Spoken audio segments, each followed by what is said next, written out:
बड़दाण्डरे बड़ ठाकुर गुंडीचा मंदिर अभिमुखे आगे चली तालध्वज नंदीघोष और देवदलन रथ उपरे चतुर्था मूर्ति तले असंख्य श्रद्धालु महाप्रभु रथ टाणी नेउछंती भक्त पाग अनुकूल थिबारु प्राय 10 लाख भक्तों भिड़ जमी श्रीक्षेत्र में राज्यर कोण अनुकोण और देशर विभिन्न प्रांतरू कालिया रथ उपरे देखा गहली जमी।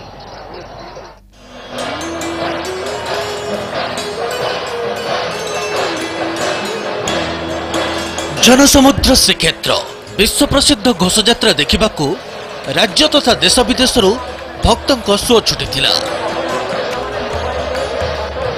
मंदिर बाहर भक्तों को दर्शन देवाई वर्षकु थरे बाहरती बड़ ठाकुर विश्वास रही एही समय ठाकुर को दर्शन कले कोटि कोटि जन्मर पुण्य मिले।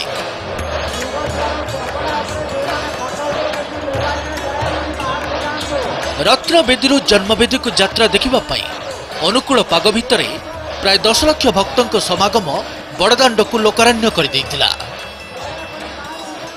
सारा विश्वर जी नाथ से होचंती जगन्नाथ तांकरी वर्षक थरे ए जो रथ यात्रा देखा एटा बहुत भाग्य मिले बोलिकी एटा हमर पुराण मानकर थिले मध्य आमे ताकू स्वयं अनुभव। सकाळ 10:20 आरंभ हैला चक्रराज सुदर्शन पहंडी समस्त कौतूहल बढ़ुए केतेबेले रथरे चढ़ी भक्तों को दर्शन देवे भगवान। बड़दाण्डरू बड़देउल को चाहि रही भक्त यार प्राय 1.5 घंटा पर आरंभ हैला बड़ ठाकुर पहंडी।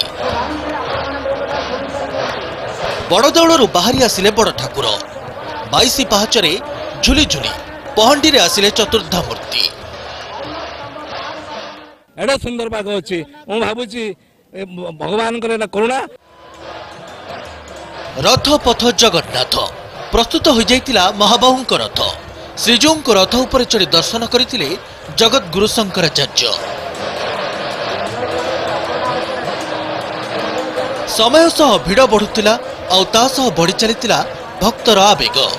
तामजान रे पहुंची महाराज दिव्य सिंह देव गोटे पर गोटे रथ चढ़ी सुनाखड़िकार छेरा पहरा करथिले।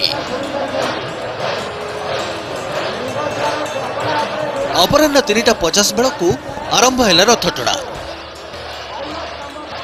94 मसीह एपर्यंत मुझे कि आज पाग एत सुंदर जे माने जगन्नाथ दया समस्त प्रति अच्छे।